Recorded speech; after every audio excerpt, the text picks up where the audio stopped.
When I think about conditions of political hopelessness, I think about the conditions that Jesus lived in. And I return again and again to the life of Jesus and the teachings of Jesus when I think about the challenging politics that people have faced, not only in our time, but throughout history. And it's not because I have any special investment in Christianity as a religion. Instead, it is because what I see in Jesus is someone who encountered profound marginalization and hopelessness, profound disempowerment, and was able to offer insight into that is so crystalline and pure, that is so profoundly challenging and hopeful that I can't not think about it. I side with scholars such as Elizabeth Schussler-Fiorenza and Richard Horsley and Walter Wink, these scholars who said that the religion of Jesus and the politics of Jesus were so intertwined you couldn't separate them. And what has been unfortunate is that Jesus' teachings have been spiritualized such that the political implications of his teaching have fallen out. And all we have are these spiritual teachings that kind of point people to something like an afterlife. But if we take seriously the conditions and the contexts that he was speaking to, what we find is a radicalism that is unrivaled. Today I'm going to talk about the parable of the mustard seed, which many of us know, but in case you don't, basically Jesus says the kingdom of God is like the mustard seed, the smallest of all seeds, such that when you plant it, it grows into a tree, the largest tree in the garden, large enough to house the birds of the heavens. Such a beautiful, beautiful metaphor. And what caught me this time, every time I read these parables, I discover something different, something I hadn't, that didn't catch me before. I come up with a meaning or an interpretation or some kind of implication that I hadn't imagined the last time I had read it. And what stuck out to me this time is the way in which both of those pieces of information that he gives in the parable, that the seed is the smallest and the tree is the largest, they're both wrong. They're wrong. The smallest seed in the world is an orchid seed. It is far smaller than a mustard seed. You can see mustard seeds. I put them on the cover of the order of service in case you were wondering what they look like. And probably if you go to any hardware store, any gardening store, and you get a pack of wild seeds and you tear it open, you're going to find a number of seeds in there that are smaller than the mustard seed.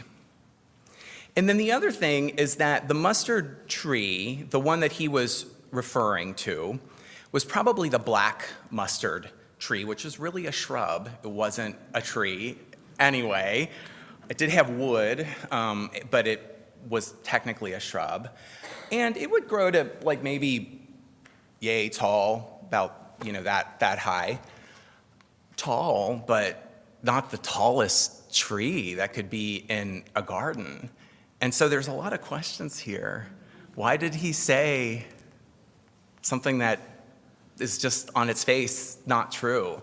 Why did he choose the mustard seed? Why were the birds of the heavens alighting in its branches? I'm going to take a detour here. So follow along. I promise I'll wind back just like Lydia did with the beavers. I don't have any beavers in my sermon, unfortunately. But probably make it more fun. The IRS has allowed churches to endorse candidates. And this is a new thing that has happened. Churches have been endorsing candidates already, and there have been no repercussions for that. But the IRS is making that official, that churches can now endorse candidates. And so the ministers' discussions on sort of these groups of Unitarian Universalist ministers on Facebook, there's just been this really rich back and forth about all of this. And I'll tell you what my initial inclination for it was. My initial inclination is that we should endorse. And I'll tell you why. It's because I find it very dangerous that when the only voices doing a particular thing, the only voices endorsing a particular political position or now a candidate, when those voices are conservative voices, when the candidates that are endorsed are the most far-right conservative candidates, it makes it look like religion necessarily lines up and sides with that kind of candidate. And I find that deeply problematic. And so I put out there that I think we should endorse, and we had this really rich conversation. And my colleagues, I'm really grateful for my colleagues. Oftentimes they're wiser than I am, and they helped me see the light on this issue after I was able to sit with it for a few days. And what I came to with this question is that I think endorsing a candidate, I think it makes us small. And not small in the sense of the mustard seed being small. I think it diminishes us.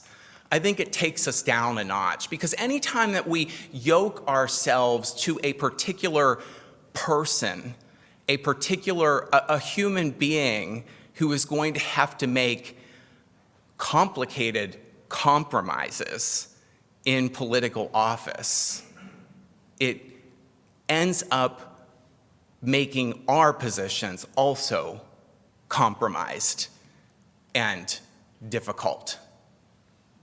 And so I think what is smarter for churches to do, I think what is wiser, is for us to not endorse, but instead relentlessly and fearlessly proclaim our values. Proclaim our values, that love is at the center and no one is excluded from the circle of love. And then to realize what that means in terms of political life, because it's not something that can be separated from political life. This is the same thing that these scholars who are talking about Jesus were talking about. You can't just take something like that and say, well, the only thing it applies to is personal relationships. It doesn't work. It also applies to ethics and to what's happening socially and to political positions. And I don't think that we as a church necessarily need people to tell people how to vote on those political issues. But by relentlessly and fearlessly sticking with that message, we allow people to make decisions that are rooted in those values. So that's where I'm at with things. I also have to say, there's been a lot of talk. Like recently, I've been seeing this on Facebook a lot. It's this conversation about which candidates, and this isn't in the UU ministers chat, this is just generally, about which candidates are going to be the most effective ones in 2028. And there's just a lot of back and forth right now, a lot of names being thrown out. And I think it's silly for a couple of reasons. One is that for anybody who's been around for a couple of elections, the person you name as being the most likely candidate to face a particular group of issues at one point, it changes in the next month. I mean, it's just a rapidly changing thing. Once you get to the primaries, it's like every week, there's a new candidate who seems like the most likely fit. But the other reason that I am less inclined to visit the question of who's going to be right for political office is that I find myself increasingly disenchanted with electoral politics. And I don't mean that, I know we've done so much to get out the vote when it comes to our elections. And I think that is so important because empowering our democracy, empowering people to participate in democracy, that is an incredibly important part of who we are and what our values are. But when it comes to political candidates and their ability to be the answer to what we see in the world right now, I feel more and more dispirited. Sometimes I feel so hopeless that it sort of borders on nihilism, that things are so bad, I can't imagine them changing. And I know that I am not the only one, that whoever I shouldn't say that, I'm sorry. Whoever people on the liberal side, the progressive side, the left, I'm not going to assume, you might not be there, that's all good. As we said, we're all welcome here. But, and it's people who are on the side of a more progressive politics, it can feel like we're going to be defeated no matter what. And I hope that's not true. I desperately hope that that's not true. I hope that things change enough that I can start to feel more oomph, more hope that things will be different. But for right now, I don't. And I want to be honest, I want to name that because I don't think that, I don't come here to sugarcoat things. That's not what you're going to find from me. I say where I'm at, and that's where I'm at. What I've been finding, so the question for me has become, where am I finding hope right now? Am I finding hope right now? And I have to be honest, it's like it takes some scrounging and some groping. It takes this real sort of like sifting through all this awful news that we see in the world. And I find myself desperate to cling to something that can offer some kind of hope. And what brings me hope right now is something so small, so tiny, something so seemingly insignificant in the broader scheme of things that at times I think it's ridiculous to anchor my hope in that. But if I am being 100% honest with you, the things that I have found most hopeful over the last several months have been this congregation and the work that it is doing in the community to help families who are feeling scared and disempowered, that standing up for a trans student's right to use the locker room at their school, going to the Trans Day of Visibility and showing up at Pride and showing up in different spaces and just being there, siding with our values, showing that to the world, and knowing that who knows what the outcome of any of that will be. In terms of the marches, we don't know what the outcome of showing up in those ways is going to be. It can be so easy to just look at what's happening in the world and feel so hopeless about it that we just choose to do nothing. But this community doesn't do that. It shows up again and again. And it certainly makes a difference in the lives of the families and the student that we showed up for. It certainly is making a difference to them. But beyond that, more broadly, we just don't know. Parable of the mustard seed. It's like Jesus is holding out this seed. And he's saying, like, this is small, right? This is small. Now, he's saying, it's not only small, I want you to imagine that it's smaller. I want you to imagine that it's even more diminished than that. That its size is so tiny that if you were to hold it in your hand, you might have to kind of look around and try to find it, sort of like an orchid seed or something, really, really tiny. He's saying, imagine the small thing that you can do, and now imagine that it is even more infinitesimal, even smaller than that. And then that is the thing that you should plant in the world. That is what you should do. Plant that in the world, because that is what could create change such that it grows into the largest tree in the garden and becomes large enough for the birds of the heavens to nest in it. And imagine that that is the largest tree. Imagine it is the largest tree. Because in reality, it's not the largest tree, right? We talked about that already. He was probably referring to the black mustard plant that, as I said, it grows up to about here. There are trees that were bigger than that. And so now I think that in order to more deeply understand the parable, there's a couple of things that need to be mentioned. The big question is, why the mustard tree? Why did he pick that one? Why didn't he pick an oak or a cypress or whatever, any other kind of tree? The seed might have been bigger, but the tree might have been taller, or the seed might have been smaller and the height smaller, but it would have been a bit more accurate one way or the other. The mustard seed, the seed's not small and the tree's not tall. So why the mustard seed? Black mustard was an incredibly invasive plant. It was aggressive.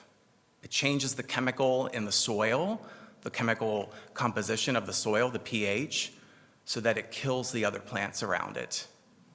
It grows so fast and takes over a garden so quickly that it blots out the sun and kills all the other plants in it.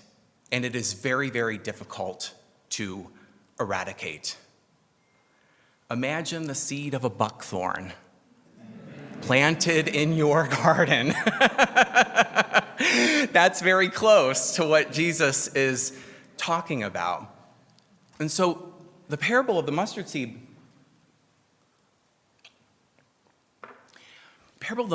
is talking about strangulation. It's talking about blotting out the rest of the garden.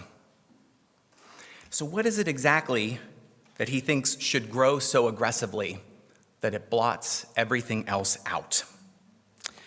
For that, we need to talk about the final piece of the parable of the mustard seed, and then I think we have all of the pieces that we need in order to put this together. The birds of the heavens. It was a particular phrasing, particular phraseology that he used. And for Jewish people in first century Palestine, that would have had a particular resonance.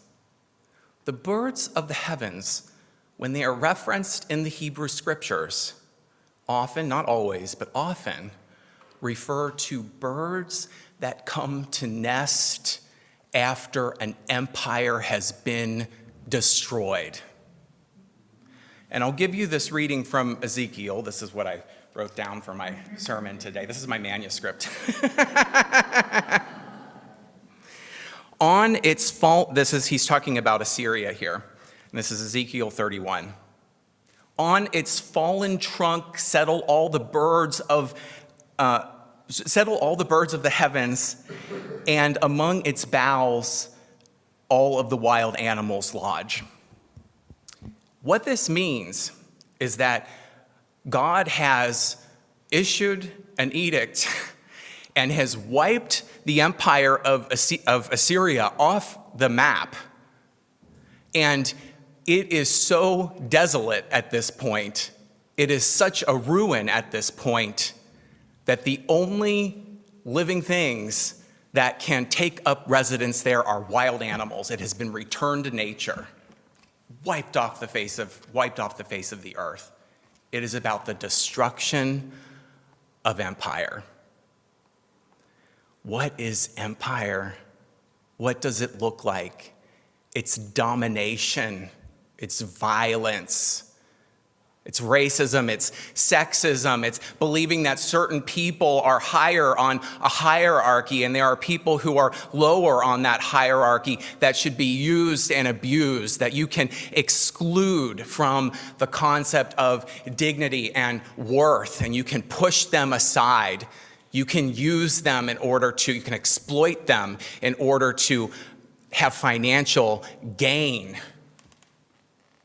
You can use them as scapegoats and enemies for your political projects. That's what empire did in Jesus' time. And I don't think it's a stretch to imagine that that's what empire does today. That's what our politics does today. What are the plants that are being blotted out, that are being strangled by the kingdom of heaven? It is the plants of racism and sexism and homophobia and transphobia, of economic exploitation, of war, of violence. Those are the plants that are being strangled by the black mustard seed and blotted out from the face of the earth. Jesus is saying, plant the small seed, because that might be the thing that springs up and becomes so aggressive in its compulsion to follow it that other people are willing to blot out the seeds of hatred and contempt and avarice and violence and domination. That's what he's talking about. And so now we can put it all together, I think. Now we can put it all together. Imagine the small thing that has given you hope. Maybe this week, maybe this last month, maybe these last several months. Imagine that small thing, standing up for a trans student's right to be a part of their school without being excluded and discriminated against. Standing up at the Trans Day of Visibility, or giving food to those families and doing what you can to help them because of their situation in which they're living in fear and terror. Showing up for other acts out in the community, even if it's just for a couple of hours. Such a small thing. How's that going to change anything? What's it going to mean in the broader context of all the horrible stuff that we see in the news right now? What's it going to do? Imagine that small thing. Now make it even smaller. Imagine it's even more infinitesimal than that.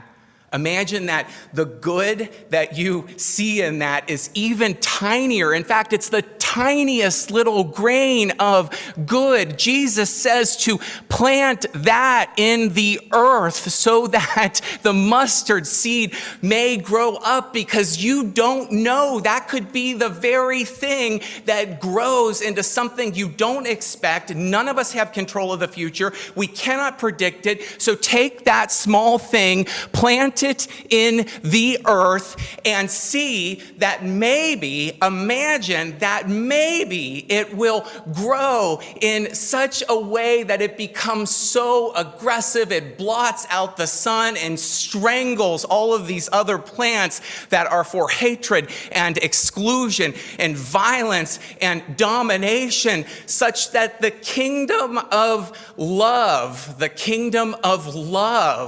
becomes the tallest and most prevalent plant in that garden, such that the birds of the heavens can nest in its branches. Take that small thing, and now imagine it's even smaller. Plant that.